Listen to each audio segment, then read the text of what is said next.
Well, hey there, fellow Texans. Welcome back to the James Show. It's News Talk 820, 93.3 FM, WBAP. I am your host, James Parker. Yeah, we can do a little applause. It's not as dire as it was last time we all sat around and had a chat here, but man, wasn't that weird over the weekend? Because the shooting of Charlie Kirk, the assassination of Charlie Kirk happened in real time on Wednesday right in front of our face. And Thursday, we were kind of digesting it. And then Friday, even while the James Show was going on, people were just losing their mind making these social media posts. It's like, are you trying to get yourself fired? And so most of us, you included, probably not a big fan of cancel culture. However, there are some things that are out of bounds, like celebrating the assassination of an innocent man in front of God and everybody for political speech that you disagree with. Wow. And so we've seen, look, and I saw one of the reports. Actually, someone asked me on Twitter, I think it was Richard, said, is it true 50,000 people have already gotten fired from their job for Charlie Kirk posts? I don't know. I saw that report. How could anyone possibly know that? But I know I've seen a lot of reports of people who have. What the final number is, I don't know. But the real curious part about the people who are making these posts isn't the fact that they feel this way, and isn't the fact that they speak out about it. It's how they're surprised that they got fired. They're surprised. They didn't know. What? Someone found this contemptible? My reaction? What? And so Scott Adams, he's the creator of Dilbert, the comic strip about office politics. He's the guy that I was playing a few months ago when Joe Biden got, air quote, diagnosed with stage 4 terminal cancer that had spread to his bones, pancreatic cancer spread to his bones. He's got the exact same, or no, what was it, prostate cancer that spread to his bones? Anyway, he's not long for this world. But his explanation over the weekend is exactly what I was thinking. Think about this. So there are numerous stories of teachers and people associated with schools of various types who are getting canceled, meaning fired, for saying horrible things about essentially being happy or saying it was justified that Charlie Kirk got assassinated. Well, let me tell you the thing that is most shocking about that. The most shocking thing is that the people who spoke out that way believed they wouldn't get fired. I think they were all surprised, which means they've been living entirely within a bubble in which they thought other people would agree with that. Are you kidding me? They thought they were in the bubble of reality where, let's say that Hitler was an American and he died. Would you feel bad about saying, thank God Hitler died? No, you wouldn't, because you would assume that almost every single person would agree with you. So it would be easy to say that. These people are saying it in public for the world to see as if that's what a normal person would think. How hypnotized would you have to be? I think of these people as the hypnotized Hitlerians. But the Hitlerians are people who live in this little world where they think Hitler actually came to power in the United States because so many bad people on the left have been saying that. People who should know better. So I actually have some weird empathy for these teachers getting fired for saying horrendous things about Charlie Kirk because they actually think they're in a different reality than they are. How do you think you're in a different reality? Is it because you individually had some mental problem? Probably not. It's probably really a predictable outcome of the rhetoric that we're seeing from the left. It's the most predictable outcome that people would believe it as literal. All the Hitler stuff. Oh, it's literally as bad as Hitler. We better do something about it. So I would say the people getting canceled are in their own way, although our system is that you have to hold them responsible. I'm not saying they're not responsible. They are responsible, but they are also victims because they've been hypnotized to believe something hideous. Imagine them going through life thinking that they live in a world that had been taken over by some Hitler character. I don't even know what that would feel like, but It would certainly distort your opinions and actions. That was Scott Adams from Dilbert. I'm going to take that to the next logical step. And this isn't me being extreme or taking it to like an extreme interpretation. If people have proven themselves to be indifferent to the death and suffering of their fellow human being, their fellow neighbor, they divorce their common humanity based solely on its politics. Here's the bad news. That's the politics shared by half of America. So anyone who cheered for Charlie Kirk's death, a lot of them should lose their job. Not all of them, but you're not qualified to be a lot of jobs if that's your reaction to Charlie Kirk's murder. Like if you celebrate or even indifferent to murder because of political beliefs, you're definitely not qualified to be a doctor.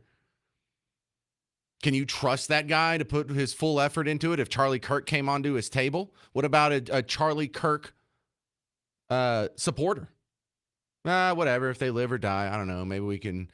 You think he's going to get his full attention? You think he's going to get the exact same care? We can't be sure. They're indifferent or even celebratory for the suffering and death of Charlie Kirk and his supporters. So no, you're not qualified to be a doctor.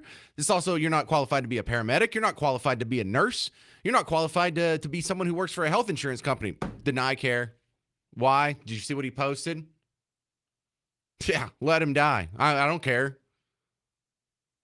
But take this out to its just logical conclusion. Someone who's indifferent to the death or even celebratory of the death for someone based on their political leanings, you're not qualified to be a judge if you celebrate Charlie Kirk's murder. You're not qualified to be a firefighter, a police officer, a prison guard, a preschool worker, a teacher, anywhere in academia. You're not qualified to serve on a jury if you're celebrating the death of Charlie Kirk. The assassination of Charlie Kirk, a guy who hurt nobody, who threatened nobody. Oh, he had hate speech. Okay, so all you can do is deem your political opponent's speech to be hateful, and that justifies violence? Jesus, how far have you fallen? What do you think? Are you still qualified to do these jobs? Would you trust your doctor if they thought like this? If they thought like some of the people, oh, he had it coming. I'm going to play some of the reactions. If that's your doctor, I would recommend you get another one unless they find out your politics.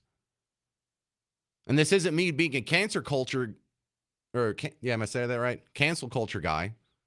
This is me recognizing that they're indifferent to your life. Act accordingly. 800-288-9227, 800-288-9227. Logic would dictate if you're going to go get a new doctor, like I don't have a doctor. I don't have a primary care doctor. I know, I'm 48. Why? I haven't gone to the doctor. Why? I'm a man. I'm stubborn. Whatever. But when I do have to choose a doctor, I'm going to damn sure make sure he's not one of these people. Oh, he was a racist. He was a fascist. He was a literal Nazi. He was hateful. Okay, fine. You can think that. But I don't trust you with my life. 800-288-9227. 800-288-9227. Coming up next, you'll hear the libertarian camp's response. Not to Charlie Kirk's assassination, but to the ghoulish reaction of Charlie Kirk's death. That's coming up on The James Show. News Talk 820, 93.3 FM, WBAP.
Hey there, welcome back to the James Show. News Talk 820, 93.3 FM, WBAP. Your home for Markley, Van Camp, and Robbins. Now on WBAP. If you miss a day, you'll miss a lot. Check them out. They're on 11 to 2 before the James Show. So, good guys, good show. We're talking about not just the assassination of Charlie Kirk and not just the reaction, now sort of the reaction to the reaction. We're all learning a lot about our... And we all suspected that there's a group, there's a percentage of the population that buys this narrative that you are a Nazi. You know, they've been trying to paint for almost a week now. Charlie Kirk's an extremist. No, he's not. He's pretty damn moderate. Oh yeah, well, that's a deal breaker. I was trying to learn about him, and then when he started saying, you know, women have to submit to their husbands, you know, I'm out on that. Well, he's quoting the Bible. You out on the Bible too? What are you gonna tell me? It's like expired now, or that was written 2,000 years ago? So I'm here to fight against that. I'm here to kind of tell the truth. But they need him to be an extremist to justify in the head the violence that they just witnessed. You're asking a lot of people. You're asking them to admit that their worldview is wrong and what they've been arguing for and getting all emotional about is wrong. And you're seeing some people do it. You're seeing some people fight against it really hard, though. And you need to watch out for these people. Because, you know, the reasonable people, I'll play you Bill Maher coming up. You know, he's a lefty. He's like, hey, this Hitler stuff has to stop. And in fact, I've been trying to be fair and play a lot of both sides of the left on this one. Some are celebrating it. Some are saying, hey, we might want to tap the brakes. But for the people who don't want to tap the brakes, yes, anyone who cheered Charlie Kirk's death deserves to lose their job. But the scarier part is if you're indifferent or even worse, celebrate Charlie Kirk's murder because of his political beliefs, you're not qualified to be a doctor. You're not qualified to be a paramedic, a nurse, a fireman, a prison guard, a police officer, judge, teacher, preschool worker. You're not qualified to serve on a jury. You've just demonstrated that killing for your political beliefs, it's not a deal breaker. Yikes. Let's go to, Stephen Carrollton. Is this a big, bad black conservative, Steve? Absolutely. Well, fantastic. Oh, here, I'll just do it for a second here. All right, that's Steve's theme. Go ahead, Steve. Thank you very much. I just want some applause or something next time I call. Well, I can do both. No. Here's the button right here. There, you got applause. I do that at the end, though, if it's a good call. See if you can earn it. Go, Steve. Well, here goes. So you said that there's some positions that these people don't deserve to be in good society and decent society. I'm having a hard time, first of all, finding a position that they would be qualified for. I mean, my Uber Eats driver, I don't want one of these clowns to have access to the food that delivers to my front door. The guys who pick up the trash, my yard guys, I don't want them there because you look at it and say if it's okay for them to have this position about any of that stuff, there's too many things that they could possibly do to those types of situations. I've got a flag out in front of my house right now. Oh, my goodness, they pull up and deliver my Uber Eats stuff, and now they spit in my food, or they, I don't know, shake it or something, and now it's raggedy when it shows up to me. Well, Steve, you're not wrong because, listen, you got to worry about if someone finds out you're a Trump supporter when they're cooking your food at El Chico or Uncle Julio or whatever the Tex-Mex of the day is. I think that's a legit concern. If they're indifferent to your death, they're going to be indifferent to whether or not saliva makes it a part of your chicken fajitas. Or anything else, you're right. And I don't know if you said this in the beginning. I tuned in a little bit later. I don't ask me why. I was listening to another station, but there was another station on the radio earlier. No, there's not. I don't know if you hit the Mike Morath. No, there's not. I don't know if you hit the Mike Morath thing. Did you talk about the TEA letter? No. I'm having Carlos Tercios on from Dallas Express to talk about all the local people who are getting rolled up in these. Okay, well, I won't hit it so hard, but I'll say this. If you have a student, if you have a kid that has a teacher, and all of our kids do, you need to go and get their information, screen grab it now, because it's going to be gone. All of them don't know that they're being wrapped up. So while you have an opportunity, we all need to go and grab that stuff off of social media wherever we can, Facebook, Twitter, or Blue Sky, wherever the heck it is they're putting it these days, while we can, because you better believe as soon as they figure out they're getting fired over it, they're going to remove it. Steve, what you're saying makes total sense, and we all think it. And we all said this after COVID, but we didn't make an S list after COVID for everyone that kicked your kids out of school. They shouldn't be on a school board, or for everyone that was for the lockdowns. They shouldn't be in a position of public authority. You know, we really need to lock this down. We really need to screenshot all these people. And I believe you're not qualified to be a teacher. You're not qualified to be a judge or a police officer. You're not qualified to serve on a jury if you're indifferent to the death of Charlie Kirk's murder.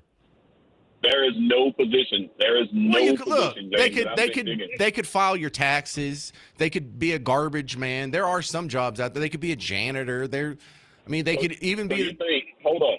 You think the person who files my taxes, who's helping me do my taxes, once they find out that I did donations to anything that has Republican ties or red ties, they're going to give me whatever benefits I'm supposed to get, all right, deductions I'm supposed to get. Well, damn. All right, Steve, you're right. Scratch taxes. Get it. All right. Let me take some more calls, Steve. That was good. And look, you did earn your applause there. How about that? Thank you, Steve. Appreciate it. This is Paul in Fort Worth. You're on WBAP. What's up, Paul? Hey, man, how's it going? I just had a comment about, the healthcare worker situation, stuff like that. I'm a healthcare worker myself, and sometimes you just can't help it. It's like subconscious, You're trying to do your best to take care of somebody, but if they're a certain way that you don't like, it just kind of rubs off on your care. For example, I had to take care of a prisoner a couple times. First night, gave him the best care I ever did. Second night, I found out after what he did, it was, as hard as I tried. I know. That's what the Hippocratic Oath is for. So if they bring someone in front of you who's a child molester, you don't just like put salt in their veins and end it for them. I don't know how y'all do it. I couldn't do that. I tried to do my best, but after knowing what he did, it was hard. Okay, so now, Paul, you recognize people think half the country's Nazis. How frightened should we be that if our nurse or doctors think we're Nazis? Exactly. If they're thinking that, even if they're trying to do their best, they have it in their subconscious, man. They might just not be doing the right thing, putting you second. It's scary, but it's sobering, and we're just learning the hard way that it's true. Thank you very much. That's Paul in Fort Worth. 800-288-9227. 800-288-9227. Do you have any qualms about people losing their jobs over this? I don't. Coming up, you'll hear the Dave Smith, the libertarian reaction to Charlie Kirk's murder. I'm James Parker. It's News Talk 820, 93.3 FM, WBAP.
Hey there, welcome to the James Show, News Talk 820, 93.3 FM WBAP. I am your host, James Parker. Coming up in the next segment, my guest from the Dallas Express, Carlos Tercios, is going to be naming some names about people who've gotten in trouble around here.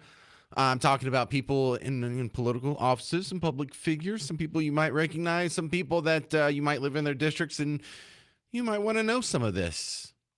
So stick around for that. My next guest is going to be amazing. And then after him, you're going to hear from the widow of Charlie Kirk, who spoke out over the weekend. But a couple things I want to run by you right now. One thing is Charlie Kirk being accused of being such a hateful guy. He's racist, sexist, bigot, homophobe, hates trans, literally Hitler. And people need to believe this because they can't admit that their worldview is wrong.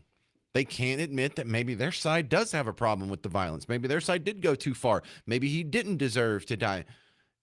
So here's a couple of good ones. Actually, let me just play you one. This is for all the stuff where he's like the motive of this is a guy who, from what I understand, he wasn't trans, the shooter, but his boyfriend is.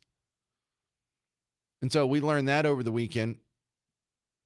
Well, we didn't learn that we learned that last week. It was confirmed a couple times over the weekend. The governor of Utah went on the Sunday shows and said it a few times. But here's just a reminder. He doesn't hate gays. So I do not have hate for a group. I do not have hate for a people. I So hate just for, so I can get it on my camera. So Instagram, don't worry, we hi. got plenty of cameras, but yeah. But yes, so you do not hate the LGBT community, No, and Turning Point is not against LGBT. No, well, how could I hate that which I have a heart for? Thank you. And I might not agree at that for some of the lifestyle choices that some people make, but of course not. And if someone said, Charlie, what's your view on marriage? I say, I believe marriage is between one man and one woman. But if you ask me, what do I have hate in my heart for somebody that doesn't choose the lifestyle that I believe that God laid out in the scriptures? Of course not. But you may have seen over the weekend, Charlie Kirk says gays should be stoned. Does that sound like a guy who thinks gays should be stoned? Actually, sounds like a pretty reasonable guy, pretty nice guy. Definitely not an extremist. In fact, from many people's point of view, this guy is a moderate. He's a pretty moderate Republican. He's more moderate than I am. You know, I'm over here screaming that the budget should be balanced immediately. Giant swaths of the government need to be eliminated, including Social Security and Medicare and Medicaid.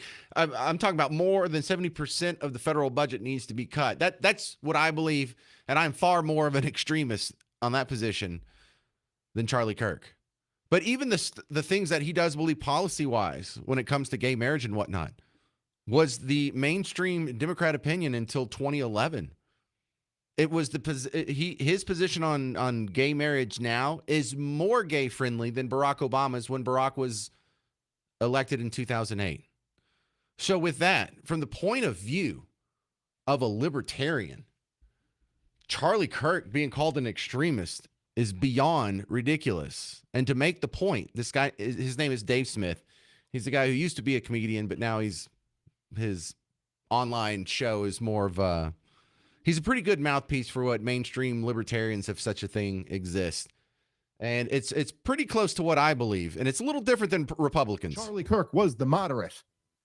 He was the reasonable guy in the room, you dummy. He wasn't a far right activist. Are you kidding me? You have any idea what's out there? You think that was like the radical position? Charlie Kirk was the most moderate human being. He was a plumb line Republican. A plumb line Republican, as everybody who knows anything about anything knows, is 1 centimeter to the right of a plumb line Democrat. He was right just in the middle. He supported Israel like the Democrats and Republicans do. He was more, like a little bit more on the side of restrictive immigration policy. That was his big radical policy, was he was with 80% of the American people on immigration. It's not. So you sit there and what do you think? You think this is a victory? Like for you? You think, oh, you took out let me think this through here with all of my wisdom. I want to win a culture war. So what I did was I violently murdered the most high profile moderate voice on the other side. hey, geniuses, but summon all your wisdom together and tell me, do you think that is likely to calm things down, or might that lead to more radicalization? These dumb lefties celebrating, like, what exactly are you trying to start here? Don't sit here and pretend you're ready for a fight. Like, what are you doing? Do you know it's like such a weird dynamic they have here, right? Where like the left wingers are almost always the ones who are out on the streets. They're the first ones to go, we're going to go out here and do a thing. It's much harder to get the right wingers out on the streets because they have families and jobs and church to go to. But the right wing is so much tougher. So much tougher. Like, if this ever came down to a fight, the fight is right wingers mowing down gender studies majors. Like, what are we talking about here? You ever see one of those videos where like Antifa would actually get into a fight? The black bloc guys, like 7 kids in hoodies with like one of them's got a pipe, and they got the masks on, so you're almost like, oh, these are like kind of tough looking guys. And then one of them swings like the girliest swing of a pipe and completely misses. And then a man punches him in the face, and you hear the guy go, hey, and you're like, oh, you're not tough. You're just like role playing as like, what do you guys think? But you're trying to provoke this other side who will annihilate you. And there are real deal militias in this country. There are real deal gun enthusiasts in this country. You do not want to pop off with them. That was Dave Smith. Let me squeeze in one call before the break. Don't get mad at me over there, one of the Garretts. This is Shane in Canton. You're on WBAP. Hey, buddy. Hey, Shane, go. Oh, well, just lost him. All right. Chris and Wiley, you're on WBAP. Go. Hey, James was calling about the idiot that Trump threw the Charlie Kirk Memorial in front of the Phoenix Turning Point location. Did you see that video? No, I didn't. Yeah, it shows a 19-year-old that has the same type of shirt the shooter wore, and he's literally stomping his feet through the balloons and the flowers in front of the Turning Point location. Luckily, some dad yanks his ass out of the way, and then the cops quickly arrest him. But just total lack of awareness. And just think, if he flipped that script to the other side, that person would have been full of lead. How bad does it have to be before these people realize they're the bad guys? Right? The answer is never. Well, for some of them, yeah, there is no stoop too low. They really are convinced that they're fighting literally Hitler. Some of the rest of y'all need to pop off of this. You're not on the right side if you're dismissing this death. All right, coming up next, you're going to love this. We're naming names on the James Show. And we're having Carlos Tercios on from the Dallas Express to go through the list coming up next on the James Show. 800-288-9227. I'm James Parker. It's News Talk 820 and 93.3 FM WBAP.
Hey there, welcome to the James Show, News Talk 820, 93.3 FM, WBAP. I am your host, James Parker. My next guest, Carlos Torcillo, coming back on from the Dallas Express to talk about the same thing we've been talking about the whole show, the reactions to the Charlie Kirk assassination, getting a lot of people fired, getting a lot of people in trouble, and that includes people around here in North Texas. Who all's gotten in trouble so far, Carlos?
All right, we're talking with Carlos Torcillos from Dallas Express. Name him some names on people who have run afoul. Just been what a ghoulish reaction these people have. Oh, unfortunate. What? Unfortunate.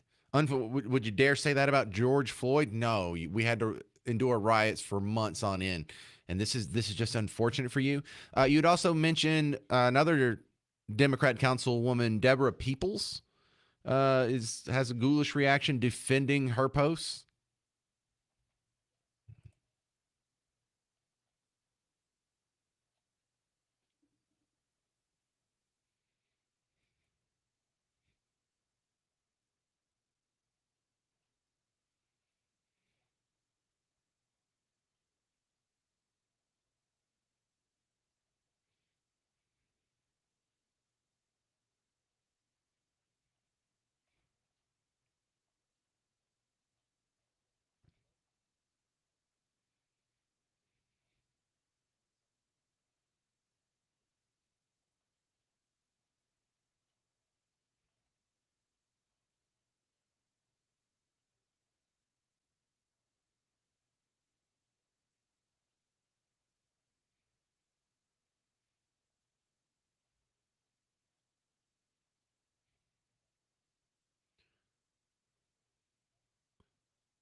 Well, it's not just bad that they think that, which it is totally bad. It's terrible that they feel like they can say this publicly and not face the consequences. They think half the country is really Nazis. You really think that? And so I'm kind of doing a juggling act here. You know, if you're a person on the street, whatever, but if you're an elected official, do you really think that? Because if so, that is a big problem.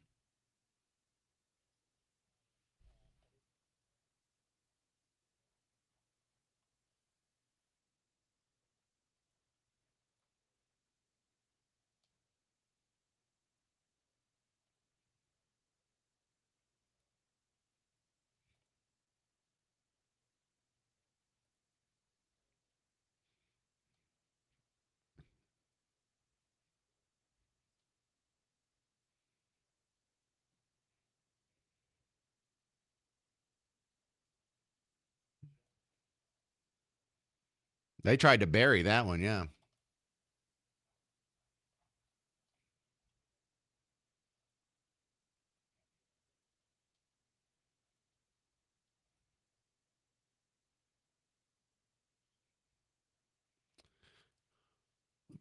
Real quick,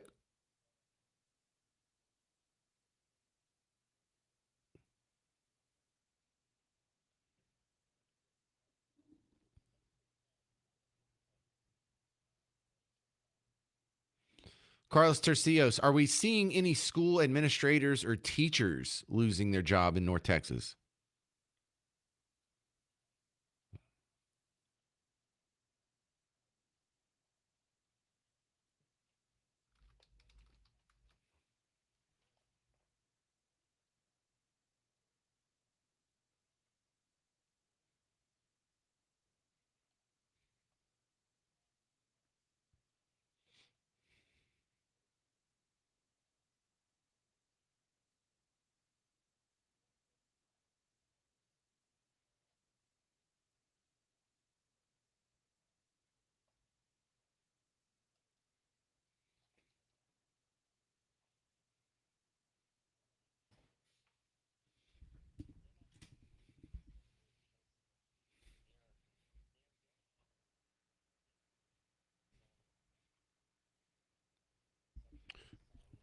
Well, yeah, and Carlos Tercios, we're out of time here, but the conservative side, the Team Red side, if you want to call us cancel culture, we're not upset about the words. We're upset about all the shooting you're doing of our children and the stabbing of our daughters on the train, and then the shooting of our thought leaders on college campuses. It's not. We're not upset about speech anymore. We're upset about all the shooting. How about that? All the death. Carlos Tercios, great reporting. Thank you very much, sir. Find his work on DallasExpress.com. All right, still coming up, you're going to hear from the widow of Charlie Kirk and her defiant statements from over the weekend. 800-288-9227. Your response to the response of the Charlie Kirk assassination next on The James Show. News Talk 820, 93.3 FM, WBAP.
Well, hey there, fellow Texans. Welcome back to the James Show. News Talk 820 93.3 FM WBAP. I am your host, James Parker. Man, response to the Charlie Kirk assassination is really teaching us all a lot about some of our neighbors, isn't it? I want to give credit to the neighbors who are on Team Blue and having the appropriate reaction. I probably should spend more time on that. But let me throw in one example here because I have a ton of audio of the opposite. Right here, Bill Maher had his show on Friday. He's one of the most prominent Team Blue voices out there, although he doesn't always color in the line of wokeism. He's a pretty strong critic of some of the farther reaches of our lefty neighbors. But here he is, making the case that I think most are making right now. You're just not hearing a lot out of him. This has to stop, too. He went out to dinner. I wouldn't have done that. In Washington, D.C., okay, and people started to gather around him, and they were chanting, "You're the Hitler of our time." Okay, first of all, he's not Hitler, okay? An insult to everybody in the Holocaust to begin with. Second of all, calling somebody Hitler makes it a lot easier to justify things like assassination. Let's put a load of that away, shall we? Thank you. That's the appropriate reaction. The appropriate reaction is, hey, I have strong political disagreements with the way my Republican or conservative friends want to run the country, but they're still human beings and do not deserve to be assassinated. But that's not what you're hearing. You're hearing people this week doubling and tripling down. No, they're still using the term Nazi. They're still using the term fascist. They're still using our threat to democracy and threat to our country. That has to stop. So with that, Erica Kirk, the widow of Charlie Kirk, gave an absolutely heartbreaking press conference over the weekend where she promises to continue her husband's work. The evildoers responsible for my husband's assassination have no idea what they have done. They killed Charlie because he preached a message of patriotism, faith, and of God's merciful love. But they should all know this. If you thought that my husband's mission was powerful before, you have no idea. You have no idea what you just have unleashed across this entire country. In this world, you have no idea. You have no idea the fire that you have ignited within this wife. The cries of this widow will echo around the world like a battle cry. Boy, that's powerful stuff. 800-288-9227. Larry in Dallas, you're on WBAP. Hi, James. Something that has occurred to me over the weekend with all these wacko liberal people that are celebrating Charlie's death. Generally speaking, as a group, aren't they opposed to the death penalty on general principle? No, not for you. Not for people who believe an entirely mainstream, moderate Republican position. When these, you realize, Larry, when these people were criticizing, like, hey, the positions he's held are the reasons why we're indifferent or even celebrating his murder. This is pretty much what you believe, Larry. They're saying this about you. When they say this about Charlie Kirk, they're saying this about half of the country. They're saying this by about what, 56, 60% of the country believes what Charlie Kirk believes? Yeah. But, but they still, are opposed to the death penalty on general principles, like that case up in McKinney or Allen, where the one student killed the other, and all of a sudden, thousands of dollars are being raised on a GoFundMe for the defense. I mean, it just it baffles me the thought process of that other side. Well, George Orwell called it doublethink. It is entirely necessary for these guys because you also have to remember the doublethink on a long enough time scale. People who are at least my age, they all remember when Barack Obama got elected in 2008, and I played this last week. I can play it again if you want. He was against gay marriage. That is one of the opinions that's being cited now. It's being called homophobic and transphobic and justifying, if not celebrating, a man's assassination. You're celebrating the assassination for the guy, and one of the reasons you give is for the position on gay marriage that Barack Obama had in 2008. Actually had his entire life up until the Supreme Court flipped it in 2011.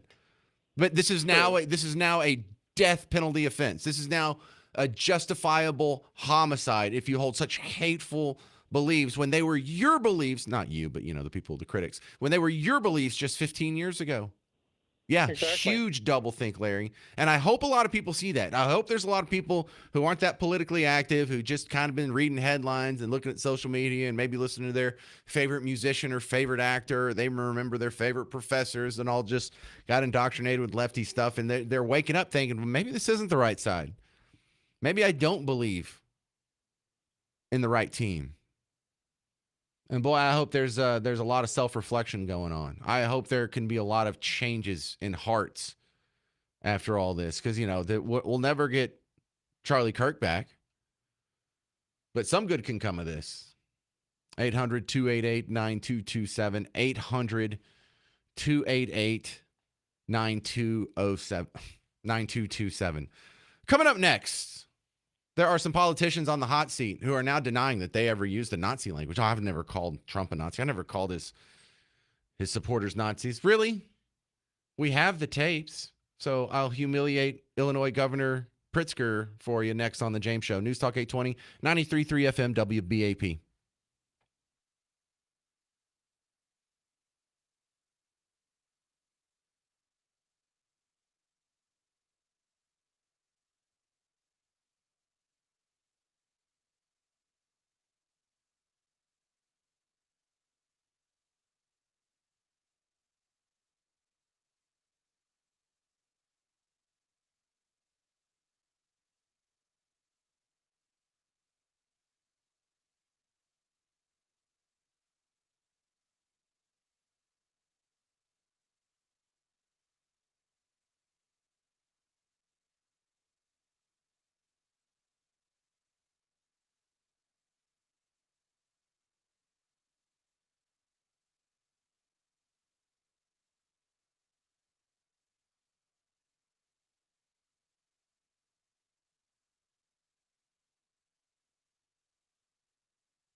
Hey there, welcome to the James Show, News Talk 820, 93.3 FM WBAP. I am your host, James Parker.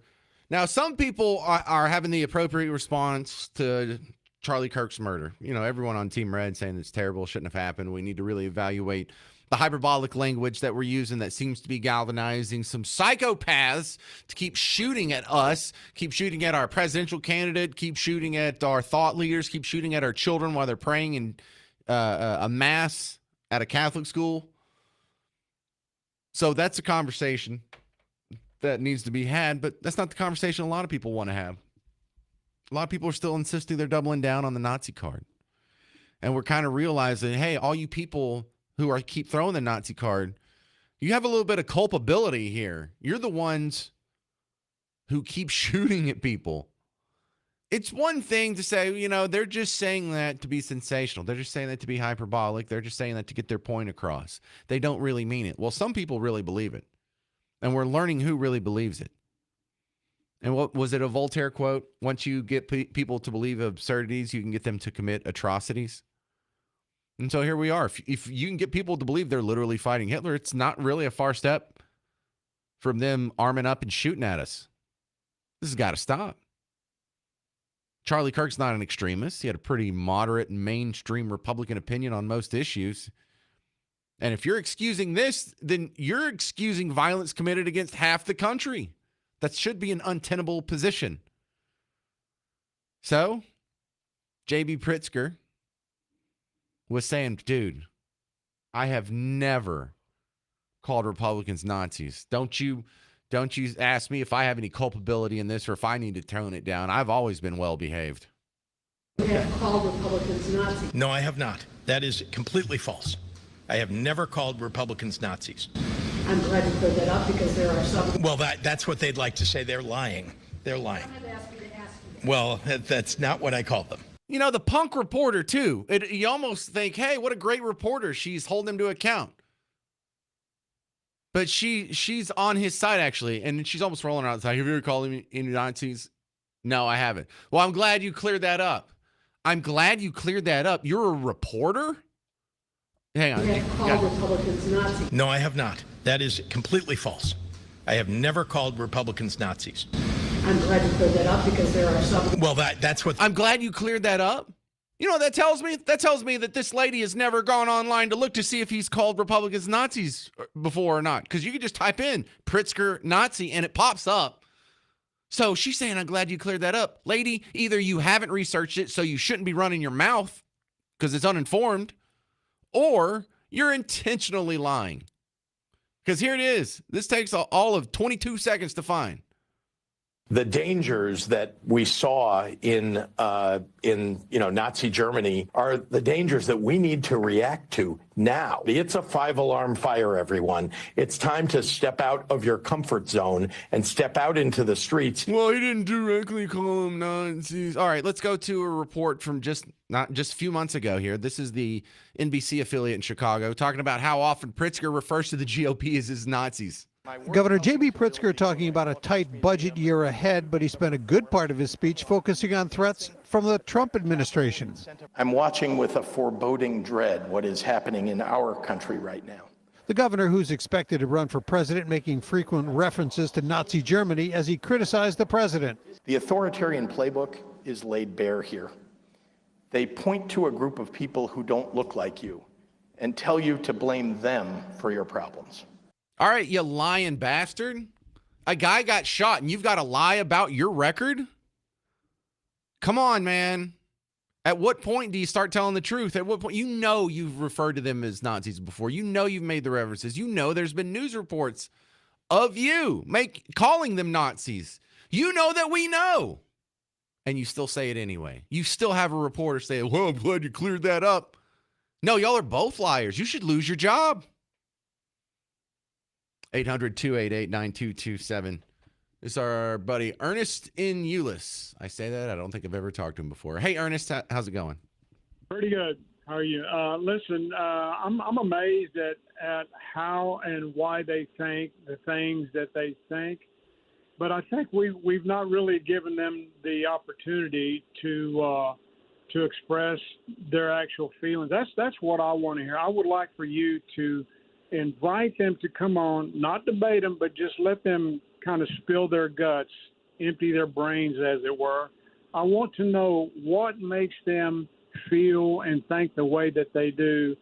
Because, it's like looking at a picture of an apple. You see an apple, but they see something else. Okay? Yeah, it was like a Rorschach test. Yeah. Yeah, so really, that's what I would ask of you is to challenge them to come on. Don't debate them, just pick their brains, because I am amazed at these, and now these are really educated people.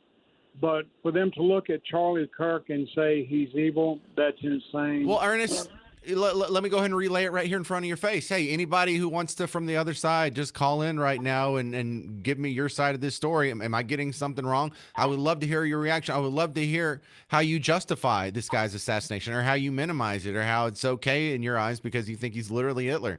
No one's going to call in, though, Ernest. I mean, how many times, seriously, Garrett, how many times have we invited Jasmine Crockett or any of these other local Democrats on?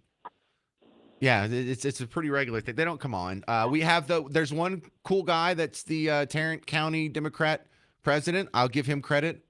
I forgot his name though, but he'll come on. It's scarce, but most of them don't come on. Yeah, and unfortunately they don't. And I guess in a way for us, thank God that they don't have a radio station. But I wish they would, so I can hear, how they logically think. Oh, they do. They do. It's called NPR. You're subsidizing it. Oh God, I forgot about that. Yeah. All right. Well, listen. Thanks, James. I appreciate what you're doing, man. You're doing great work. Well, thank you, sir. Just terrible circumstances to meet you, Ernest.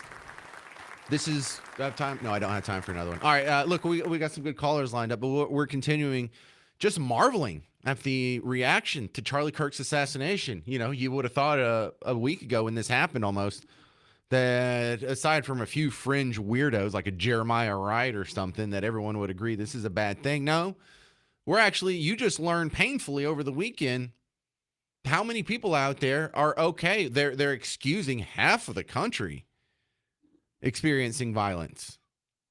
800-288-9227, 800-288-9227.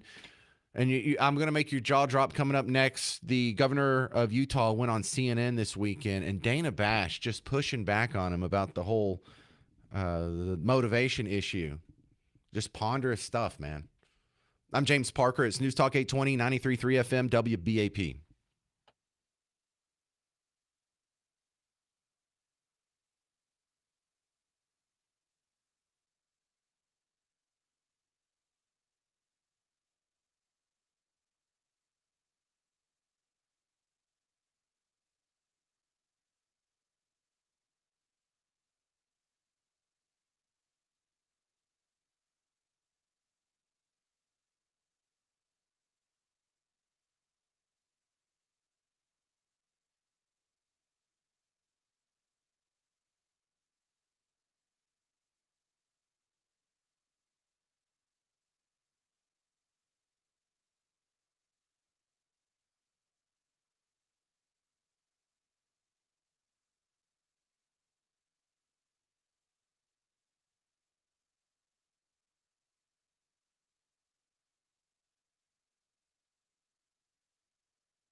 Woo! Welcome to the James Show, News Talk 820, 93.3 FM WBAP. Boy, I just got a hot tip from a listener. Thank you very much. I think that was from Stacy. Check this out. By the way, if you want to call in, 800-288-9227. I'm James Parker, yada, yada, yada.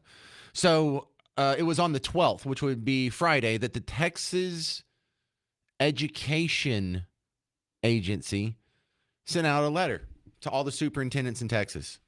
It says, Dear superintendents, TEA has been made aware of some Texas public school educators that have posted and or shared reprehensible and inappropriate content on social media related to the assassination of Charlie Kirk. These educators' comments do not reflect the mass majority of Texas teachers, yada, yada, yada. Let me skip down to the end here because it's kind of long.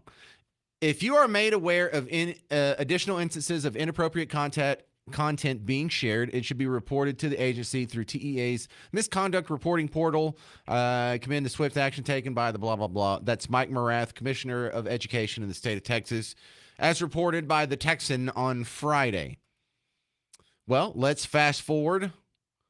Now we have the TEA is reporting, again, this is via the Texan, that they've gotten around 180 complaints related to the letter that was just reported on last Friday of reprehensible content shared about Charlie Kirk. And now the TEA is saying all educators held at a high standard of professionalism. There is a difference between comments made in poor taste and those that call for and incite further violence, the latter of which is clearly unacceptable. TEA's Educator Investigations Division has already begun. We're going to round up a posse and get them. Are we going to get them? Wouldn't you like to see 180 people lose their jobs over this? Oh, I thought you were against cancel culture. That's what a fascist would do. I thought you were for free. The party of free speech is trying to cancel people for their free speech. No, it's not for free speech. It's that you've demonstrated that you're not qualified for the job. Like if someone said, hey, I'm a pedophile, I sure do love little kids, wouldn't you say, well, you're no longer qualified to work at a preschool, right? Makes sense. Or public school, any school. Well, here we have people admitting, and it's not a lot, we have 5.5 million students in Texas, 180 teachers and administrators rolled up into that drop in the bucket. They won't be missed. But it will let you know that there is a line that can be crossed. If you are not upset, and in fact, if you are heartened or even celebratory of Charlie Kirk being assassinated for holding the same beliefs as half of your students, that's a problem. It's not that you said something I disagree with. It's that you demonstrated you have an inhumane connection to half of the country. You understand that? So then Greg Abbott, 6 minutes ago, well, now it's 10 minutes ago. So Greg Abbott just 10 minutes ago tweeted this. The Texas Education Agency is investigating Texas teachers whose actions called for or incite violence following the Charlie Kirk assassination. Those educators, more than 100, will have their teacher certification suspended and be ineligible to teach in a Texas public school. Oh, my goodness.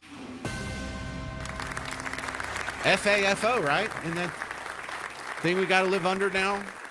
We're all at each other's throats here. So what do you think about that? 800-288-9227. 800-288-9227. Would you like to see 180 teachers and administrators lose their jobs? Jim in College Station, you're on WBAP. James, my thought is, one is on Pritzker. I think the comment was made for AI so that when people do searches, did Pritzker say this, it'll have some way to void out his previous comments. That's one. How would that work? How would that work? Well, AI will show it as, well, this would clear it up. He said he didn't have that stance. Oh, yeah. Okay, I see. AI is always looking for ways, and that would be the most recent thing that was stated on it. So yeah. And AI was so worthless over the weekend because people would be like, hey, Grok, or hey, AI, is the guy a trans? And they'd be like, no, according to reports, he's not a trans. No, but his boyfriend is. Anyway, go ahead. Right.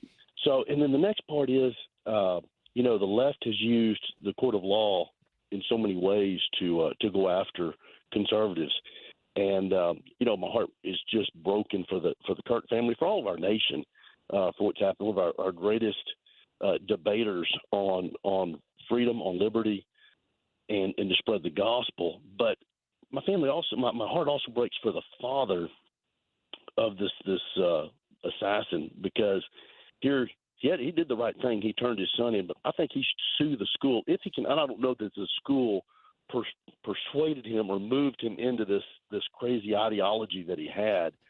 But if he could figure out who caused his son to go down this path. Well, yeah. I mean, that's really hard though, because I agree, but I'm just saying it doesn't hurt to start trying to clean out some of this rot that's in our universities, if that's where it came from. I don't know that it did, but boy, they sure go after anything they can. And man, what a terrible situation it's been for the Kirk family, for our whole nation. And we're going to hurt for a long time over this. So maybe we can clean some rot out that's caused some of these things. Jim in College Station, I was thinking about the dad situation too, because that's something you think of as a parent. What if your kid came to you, with a bloody glove or whatever and committed murder? Would you help him get away with it? Would you turn him in? So yeah, You have to. well, I mean, I say that, and it sounds easy when I'm saying that, but when I'm in this, if I'm in the situation and my kid said, "Hey, I killed somebody. What should I do?" And I'll be like, "Well, what were the circumstances? Did they deserve it?"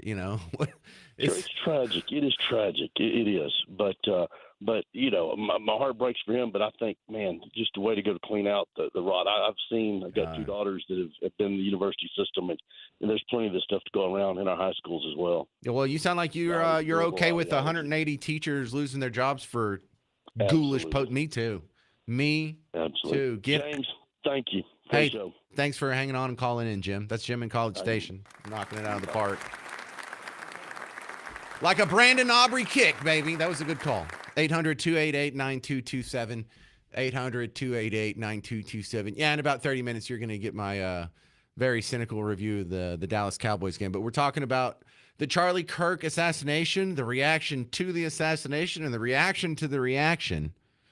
More audio coming up next, where some critics got debunked over the weekend. I'm James Parker. It's News Talk 820, 93.3 FM, WBAP.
Hey there, welcome to the James Show. It's News Talk 820 93.3 FM, WBAP. I am your host, James Parker. The reaction to the Charlie Kirk assassination really exposed some people that you didn't know existed. I mean, we've got to share a society with people who thinks that holding what's probably pretty close to your political opinions minimizes or even makes your death celebratory. That should be a big fat yikes, shouldn't it? Shouldn't that be of concern? Because the justification that you've been seeing over the weekend, well, he just said some really horrible things. He was a racist, sexist, bigot, homophobe. You know, what do you expect? Well, hang on. Even if the worst case scenario is true, have you seen any of the videos where they trying to make the compilations of Charlie Kirk supposedly saying awful things? Even if the worst case scenario and what he says isn't something taken out of context and misconstrued to believe something he doesn't, it's still not worth being shot in the neck. It's still not worth your life. You still don't deserve to die, even in the worst case scenario of your just explicitly, purposefully dishonest videos. And what do you have? Well, you know, he went around hurting people's feelings, so he's a bad guy. So these people need to learn a lesson. You can't just run around and saying evil things and not expect evil to come back to you. Excuse me. What is the worst thing you have against Charlie Kirk? Words? Because when he's talking about the left, or when he's talking about the extreme left, or the woke people who are out of control, look who we've got. You know, they're trying to tie this in. You've got right-wing violence all over the place. You had the Minnesota people that were assassinated back in June. And it's like, okay, what else do you have? I mean, you can try and claim the Buffalo and El Paso grocery store shooters. That doesn't work. What else do you have? You have an abortion clinic bomber like 20 years ago. You have Timothy McVeigh in the 90s. So yeah, about once every 10 years or so, some right-winger will pop off and do an act of violence. Just this year, we have Yabit. We have the shooting at the ambush at the ICE facility in Alvarado. How many people were involved with that? Like 9? 9? Well, that already outnumbers all of the right-wing violent actors and your entire life. There was 9 in that one event. There was 2 people involved in Oklahoma City, 1 dude in the abortion bombing, 1 dude who acted alone in the assassination of the Minnesota state reps earlier this year. Total tragedy. Terrible person. But there you go. We've got, 4 people on our side that have gotten violent in the last 40 years. Y'all got 9 in this year, and that's from 1 incident. That doesn't even counting the shooting of the 3 law enforcement officers at the ICE facility in McAllen. That doesn't even count the pro-Palestinian that blowtorched the elderly Jewish people in Colorado, or the pro-Palestinian murder of the 2 Jews in D.C. Remember that, right outside the Heritage Museum? That wasn't even an ethnically Muslim guy. That was a Hispanic guy who had converted to Islam and was taught to hate Jews. So even having a Hispanic thrown in there. We have the Free Palestine guy running over the people on Bourbon Street to kick off the year. We had all the Tesla dealerships, firebomb, car vandalism, 2 Trump assassination attempts. 8 years ago, we had the Black Lives Matter murdering 6 Dallas police officers in our own backyard. Luigi Mangione murdering the United Health CEO. Do I need to keep going on? Don't try and both sides of this. One side's clearly worse than the other. And all I hope is, don't believe me. Don't believe me. If you're skeptical, go look it up. Go look it up yourself. Go listen to Charlie Kirk's defense from people who like Charlie Kirk, not from people who are going to lie to you and misconstrue his quotes to shape to their pre-existing political worldview. Here's another good one. There's viral videos now of young people saying, look, I didn't really know this guy. I went to do some research on him. Turns out it's not that bad, actually. If you have access to the internet right now, you already know about everything that happened with Charlie Kirk, and you've probably seen the same repetitive comments over and over and over from people, quotes that he would say during his debates. Now, I'm somebody that has seen only a few of his videos over the last however many years that he's been doing this, so seeing these quotes, I was like, wow, did he actually say that? That's kind of shocking. But the thing about me is I am so indecisive that I will research the piss out of something before picking a side. So what did I do? I did exactly that. I found these quotes and I said, let me go watch the entire source that those are pulled from to know the context of them. Because also, if you have any access to the internet, you know how easily it is to be taken out of context Even the Bible is cherry picked and taken out of context for certain things. If you're one of those people that likes to just run with the headliner, take exactly what somebody says, copy paste it from the comment section onto a whole nother video, I'm here to help you out so you don't look stupid in the comment section. First one up is the Second Amendment quote that I'm sure you've seen under every single Charlie Kirk post that has been put out on the internet to date. People are justifying his murder because he said some gun deaths every single year are worth the cost. Yeah, I have to admit, that does sound like a pretty shocking quote initially, but that's the headliner.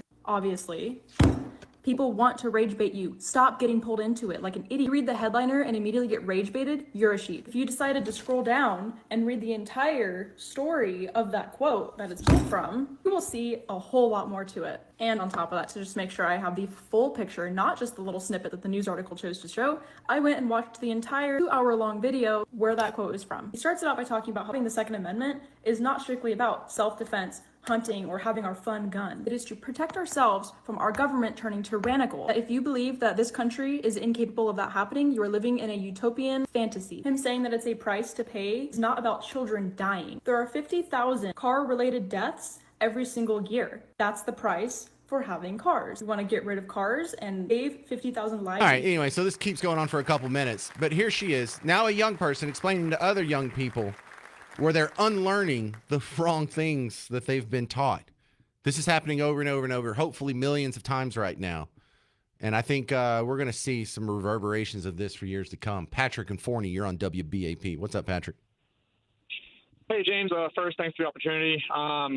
Second, every time somebody gets killed like this, regardless of their political persuasion, whether it's someone on the right, someone on the left, someone who's often left or right field, the celebration thereof is really reprehensible, and it just normalizes it, deepens the divide, and deepens the fracture.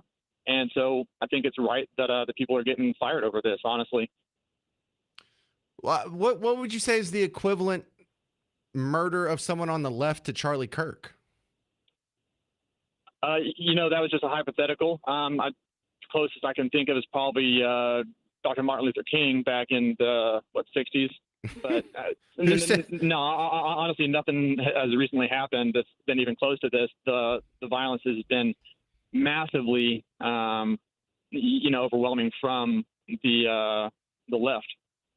No, I agree. If I had any examples of left-wingers being assassinated, I could look at their reactions from right-wingers on it and make a comparison. But we don't even have any material to work off of. So maybe we're not better. We just hadn't been presented with such a situation because we're not killing the other side. Yeah, I had to pull from the 60s. That's telling. Right. Yeah. I mean, secondarily, the timing of his assassination was a bit weird. Within a few hours, I'm going to tangent for like 5 seconds. Senate voted to not release the Epstein files at the same time. So whenever something big and tragic like this that grabs all the headlines happens, start digging into what else is happening, what Congress is doing, because often, they use these tragedies, these evil acts for cover. Yeah.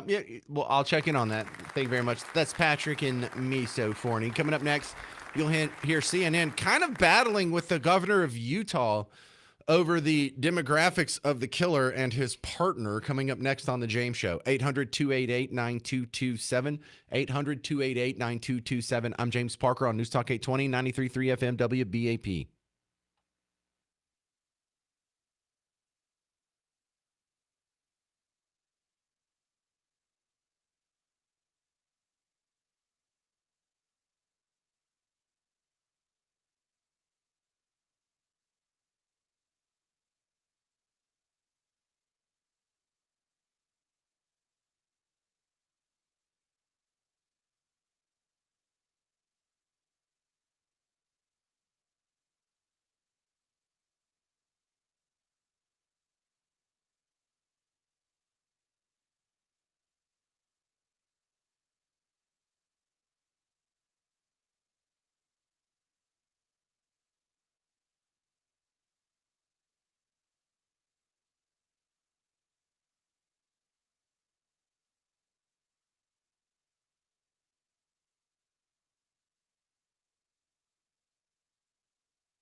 Well, hey there, fellow Texans. Welcome back to the James Show. News Talk 820 93.3 FM, WBAP. I am your host, James Parker. We're still trudging through the aftermath of the Charlie Kirk assassination last week, and I'm sure you slapped your head about 10 times over the weekend. I was slapping my forehead. I wouldn't be surprised if I have a hand. Do I have a handprint on my forehead right now? You don't have to answer that, Garrett. It's kind of a rhetorical question. Which Garrett is that even? I can only see the top of your head. Okay, Garrett 3. You're okay being Garrett 3, right? There's 3 Garretts that work here. This is the 3rd one I met, so that's what we're stuck with. No, there's Garrett when I go on remotes. The guy that looks like Baby Huey. The Ginger Garrett. Should I call him Ginger Garrett? You know which one I'm talking about now?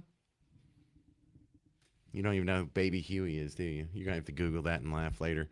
Yeah, so I want you to hear this next. Dana Bash on CNN had the governor of Utah on, Spencer Cox, and she almost got in an argument with him because she was trying to clear up, okay, so what about the rumors that the shooter is trans or shooter is part of the LGBT whatever community? And he was like, yeah, we have a whole lot of evidence. And so she's saying, you're going to hear her say with like 2 follow-ups, are you sure? 100%. There's no doubt in your mind that that was the motivation. And what she's trying to get him to say is, well, no, I'm not 100%, or we haven't, closed the book on this, or we're not 100%, or, we're open to the idea of changing.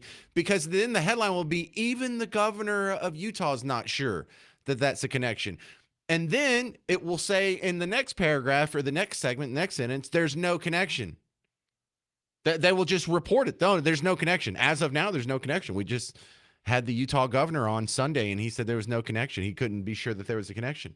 So even though every bit of evidence that we have toward a motivation points toward that, this gives them an excuse to report the opposite to their viewers, which is technically true. But the spirit of what she's doing, very dishonest here, and she's doing it on purpose. Listen. Some outlets are reporting that the suspect lived with a transgender partner. Is that accurate? And are investigators looking at this part of his life as a possible motivation? Yes, definitely. And yes, I can confirm that. I know that has been reported, and that the FBI has confirmed that as well, that the roommate was a romantic partner, a male transitioning to female. I can say that that he has been very cooperative.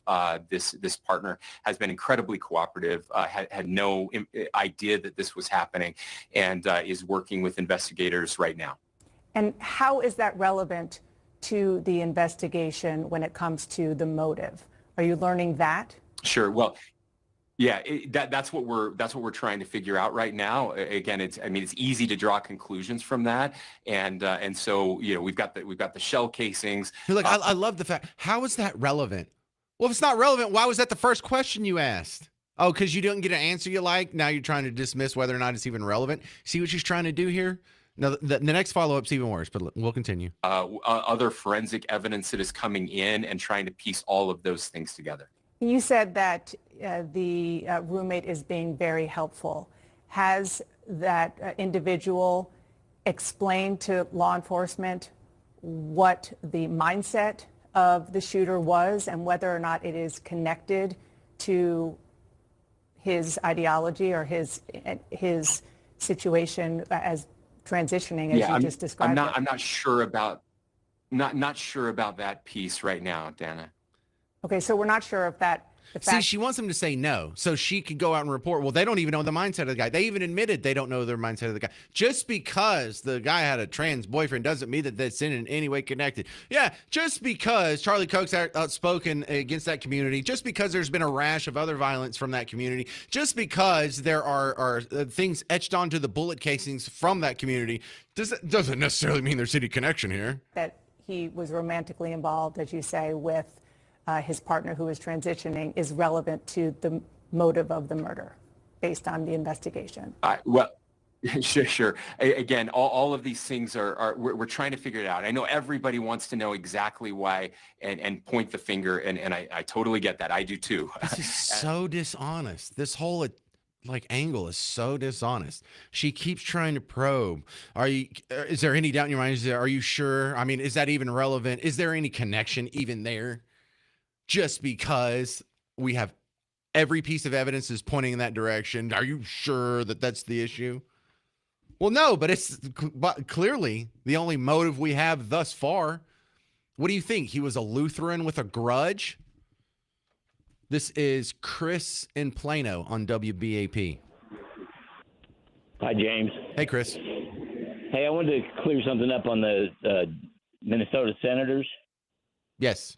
The guy that actually shot them was a Democrat that was mad with them for voting with Republicans on a bill. You know, I'm not so sure about that. The Democrats were mad for them voting with them on a Republican, but there's a lot of videos of this guy being very, very anti-abortion. Now, he was appointed by Tim Walz to some unpaid advisory committee, but that was the continuation of a job that he already had, and it was unpaid. So I don't know about that. I think the biggest evidence you have is that this guy's wife, I believe, I read in a report, and this is just off the top of my head, so don't crucify me if I'm wrong. I believe the shooter's wife worked for Tim Walz on his staff when he was in Congress in D.C., and of course, as a Democrat. So that would make his wife a Democrat staffer. But, you know, the jury's still out. I'll even give him that one. I'll even defer that we have people who were shot in the Democrat Party by a guy who seems to be anti-abortion. So good, there's one. We have so much more than that, though, just from this year. Right. That it's almost like the exception that proves the rule. Because, I mean, when was the last right-wing assassination before that? Exactly. Yeah, I think you have to go back to like a 2007 abortion bomber guy. Yeah. All right, well, good stuff, Chris. Good stuff. Appreciate it. Let's go to Doug in Dallas. You're on WBAP. Hey, how's it going, man? Hey, one of the callers called in earlier about had to go back to Martin Luther King in the 1960s. The problem with that is James Earl Ray, the assassin, actually worked on the campaign for Democrat Governor Wallace. So I'll let you guys figure that one out. Yeah. Well, that's another thing that makes the Minnesota state reps assassination the anomaly in the data. Pretty much, I don't know.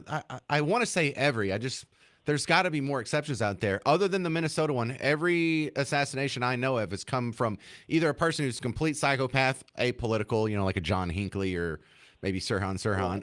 Everyone that is politically motivated, it's been from the left. Even when JFK was assassinated, he was assassinated by a communist. He was a guy, the bullet came from the left. Same thing with MLK. The bullet came from the left. Now, you know, how many attempts were on Gerald Ford's life? It was like 2 in 17 days. Those were from the left. Ronald Reagan's was a psycho. Donald Trump got shot by a guy who's obviously not a far right winger. And the second guy, this Ruth guy, you'd think we know more about him. But yeah, the assassin's bullet always coming from the left, metaphorically speaking, coming from the left. I agree. All right. Well, you brought up a good point. Thank you very much. Doug in Dallas is correct about James Earl Ray. Coming up next on The James Show, John Ingham, he's with the Cowboys media team, and you can hear him on weekends on WBAP. We're going to do a quick review of the Cowboys game. Just what you need to know, even if you don't watch the Cowboys, this segment will get you all caught up so you can talk with your friends and understand why we're not happier about this win than you would think. That's next on The James Show. News Talk 820, 93.3 FM, WBAP.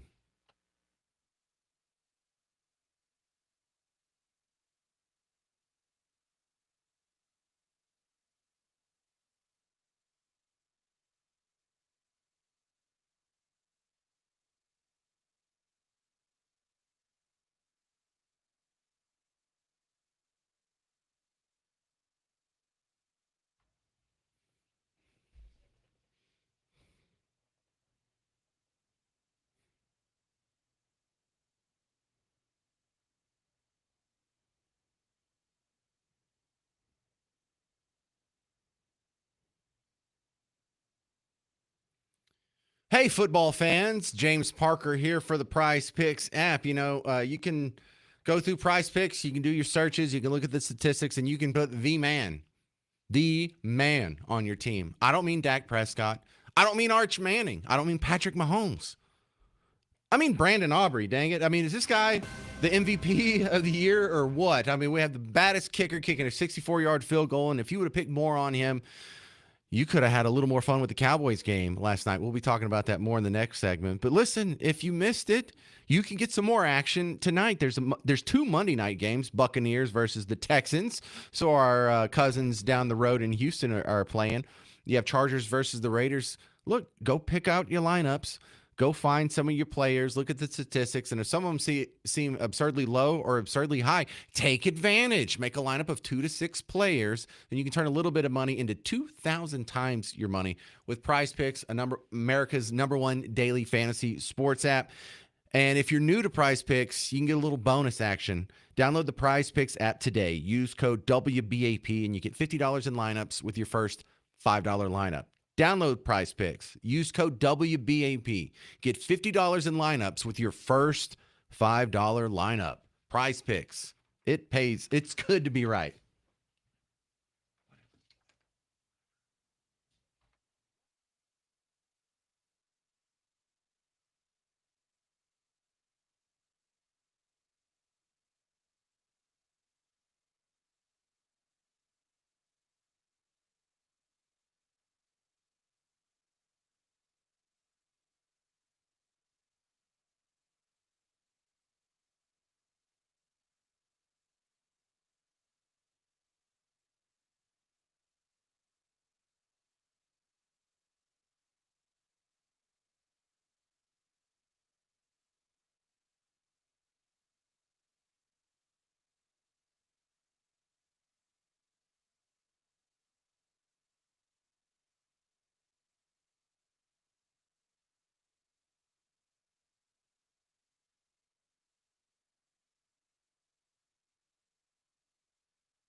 Well, hey there, fellow Texans. Welcome back to the James Show, News Talk 820, 93.3 FM, WBAP. I am your host, James Parker. When I was growing up, Dallas Cowboys were always relevant. We had like a couple of dog water seasons there, but well, you know, when I was born, Roger Staubach was the quarterback. I think they won the Super Bowl the year I was born, and then when I was in high school, they won a couple. When I was in college, they won one.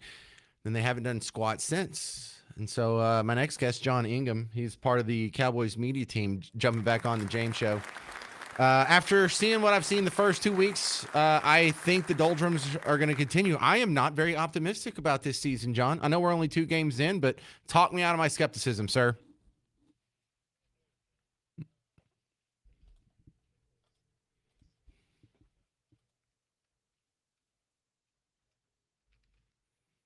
Well, like, how do we explain this to people who don't watch football and have no interest in football on why we're less happy after a win?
Well, John Ingham, I think for the people who don't watch the game or watch football, I think they don't know that we didn't deserve that game. We didn't deserve to have it tied up and go to overtime. We only got there because of a miracle kick, a 64-yard field goal from the guy that's going to be our MVP for the year, Brandon Aubrey. We don't deserve this guy. He deserves to be on a better team if he's going to be making such amazing kicks. I mean, how amazing is that? A 64-yarder, like it was nothing.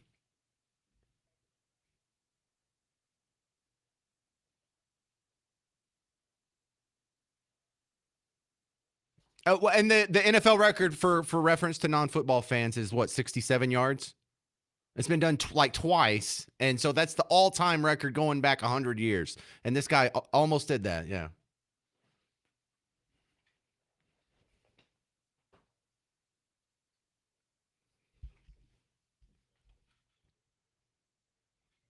Right.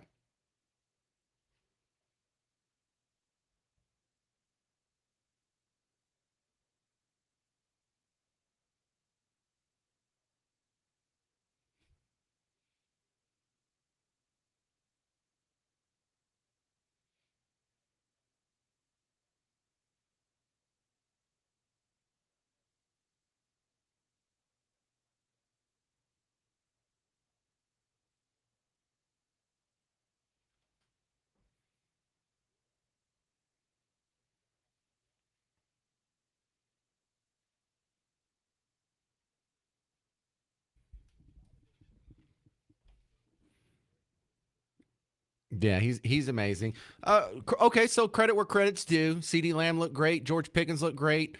Jake Ferguson really looked good. Dak Prescott looked pretty good. This running back we've got looked all right. All the downsides seem to be on the defense, just making just getting burnt, just embarrassing, like you're playing Madden football on a video game, burnt.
Agreed.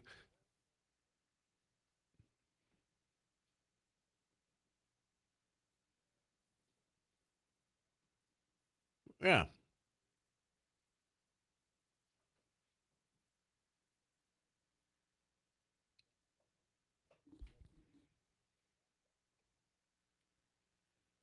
John Ingham, I'm standing by my preseason prediction of 7-10. Where are you at?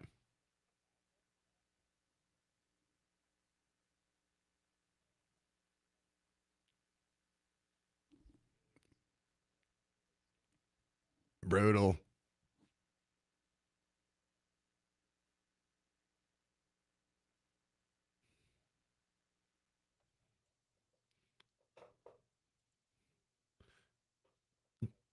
John, we got like 20 seconds.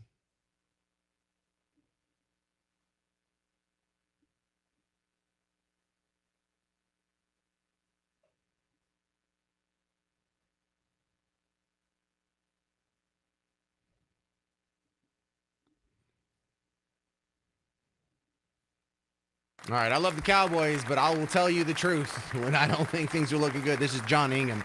Thank you very much, sir. Coming up next on the James Show, more coverage on the reaction to Charlie Kirk, people getting fired in the state of Texas. We'll name some more names coming up next on the James Show, 800-288-9227.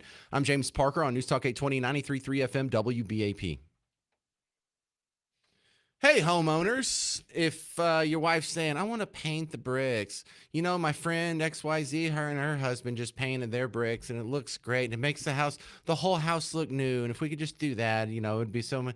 Listen, make her happy, but don't paint the bricks. We don't do that anymore. Rhino Shield's a much better option. It adds some insulating factor that paint doesn't. It lasts longer than paint. It doesn't fade as quickly as paint. There's no peeling. There's no cracking. It's not going to start curling up at the edges in about 5 to 6 years. You're not ever going to have to deal with it again, and it'll look perfect. They can do all the colors, thousands of colors, whatever color you can imagine they can do. So that's not an issue either. So if you're looking to spruce up your house, if you're looking to paint your bricks, don't paint your house, coat your home. They've got 5-star reviews on Google, 8+ rating from the Better Business Bureau, and you can find them at rhinoshielddfw.com. rhinoshielddfw.com.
Hey there, welcome to the James Show. News Talk 820, 93.3 FM, WBAP. I am your host, James Parker. Welcome to the big show. So a couple of follow-ups, some things that have happened since the James Show already started.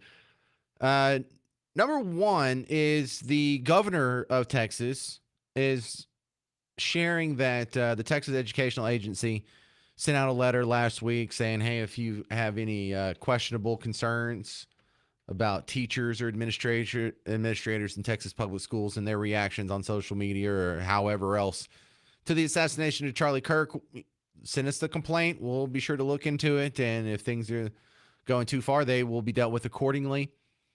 And so it was just maybe an hour ago, Governor Abbott tweeted that they're looking into it. Investigations are underway for approximately 180 teachers and administrators in the state of Texas.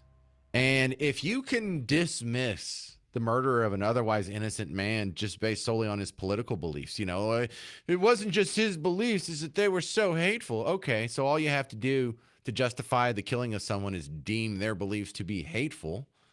All right, well, then you're not qualified for a lot of jobs. You shouldn't be allowed to serve on a jury. You damn sure shouldn't be allowed to be a doctor. Oh, yes, I'm indifferent to the death of this guy based on his political opinions. Would you want to go to the ER and have this guy work on you? What if you looked up your Facebook real quick? What if you happen to be wearing a Trump shirt? Do you have reason to doubt that you would be getting the best care possible? Absolutely.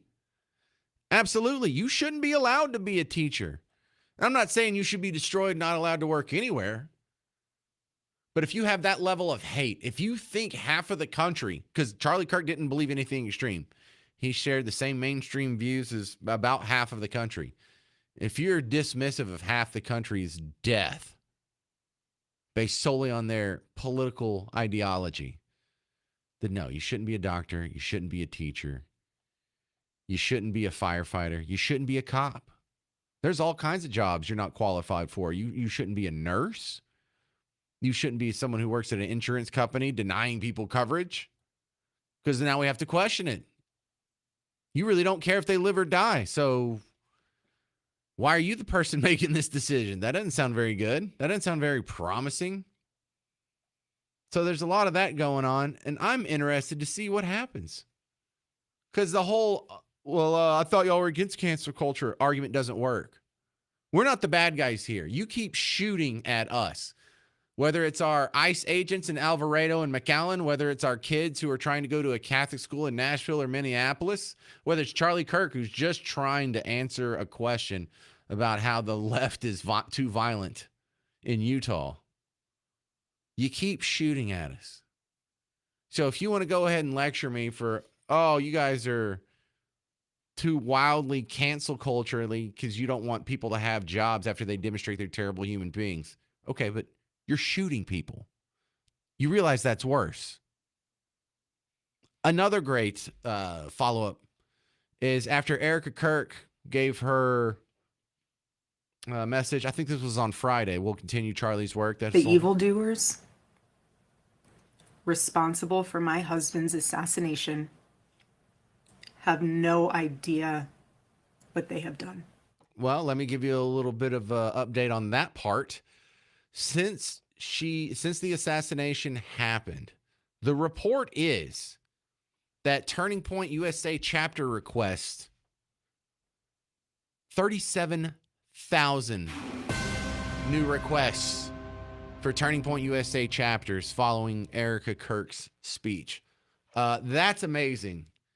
We very well may have a group that had, a couple hundred chapters in college campuses across America be as common as a cafeteria on a college campus after this. You tried to silence the man. You only blew up his voice and made it huge. You can't win, Doth. Strike me down, I shall become more powerful than you could ever imagine. So that's pretty good news. Coming up next, you're going to laugh. I pulled a couple clips from comedians here. Something specifically non-political, just so we can sort of dilute all the negativity in our brains with something positive. So a couple good chuckles next on the James Show. 800-288-9227. I'm James Parker on News Talk 820 93.3 FM WBAP.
Hey there, welcome to the James Show, News Talk 820, 93.3 FM, WBAP. I am your host, James Parker. We have a bunch of teachers under fire in Texas. 180 are being investigated, according to a governor's tweet that happened just a little over an hour ago. So we will be keeping an eye on that. If you want to read more on that, it's at our friend's website, thedallasexpress.com. But, some people are a little hesitant. They think we shouldn't be going after them, because this is a chance to show that we're the civil ones that can just turn the other cheek when something happens like this. But I don't know. If you're able to sort of rationalize an assassination in your head for someone just for politics, not even a politician, just a speaker, someone that's not even in a position of power, never hurt anybody, and you're okay with that. Not only are you okay with that, but you think the rest of the world's going to be so okay with it that you're saying this stuff publicly. You've got a lesson to learn, and you shouldn't be around kids. 800-288-9227. This is John in Fort Worth. You're on WBAP. Hey, how's it going? Tough. Not very good. Yeah. So this topic about the death of this gentleman has been on fire. I'm a high school teacher, and kids have been wanting to talk about it. And I'm worried about them coming at the teachers that say, hey, look, if you're going to be in this conversation, you need to hear both sides, make your own opinion, but that doesn't give you the right to take a man's life for his beliefs and debating over his beliefs. They're going to, I don't know, that's what's been worried about me. Well, I think what's getting people in trouble here is there's not a both sides to this, because I've gone through the videos, and even in the worst case scenario of the worst montages of tiny little clips that take out of context, that completely misconstrue what the guy means, even if it was true, it doesn't justify the guy being murdered. Agree with you 100%. But I'm saying you're trying to get into the conversation of politics, right? The kids. So be able to hear both sides. Don't just take it for, oh, well, they said he's, a bad guy because this is what he believed, right? You need to be able to hear both sides of the story. And like I said, it's just me, I'm a CTE teacher, so I'm kind of like on the outside of the teacher, if that makes any sense. Yeah. What are you, in the vocational barn? Yes. Yeah. Yes. Yeah, you know what? If you want to keep your job and not ever have to worry about it, just dodge all that. If you don't want to live in fear and you want to speak out, if you're put on the spot, go ahead and do that. I don't think there's a right or wrong answer, unless you're saying, it's no big deal. You can murder someone over their speech. That's when it becomes a big deal. When you're dismissive of a human being being killed solely for their speech, okay, that's where I would draw the line. Right, but what about those parents who believe that? And I'm telling them that they don't. Look, that's up to you. That's up to you. If you want to put up with it, then go ahead and make the statement. If you want to live the simple life and not stand up for your beliefs and dodge drama, I understand that too. We all do it quite a bit. So I don't think there is a right or wrong answer on that one. All right, let's do some funnies to get out of here. Sometimes when I'm just goofing around on the weekends, I find something funny. I'm like, oh, you know what? You'd like that. So this is one of those. You would like that. The comedian's name is Derek Stroop. And while we're talking about kids' experience at school, he's talking about bus riders. Because I was a bus rider growing up. I think that helped mold who I am today. Some of y'all were car riders. I know it when I meet you. Your hands are soft. No, you're not built like a bus rider. Car riders, your day started off with a Lunchable and a high five. The last thing you saw was a minivan full of love. Bus riders, our day started off with death threats. If you miss the bus, so help me. I'm in there ironing my pants. They're on me. I'm going, oh my goodness. And the bus was lawless back in the day. I grew up way out in the country. My bus was K through 12. The whole school was on one bus. It should not be that way.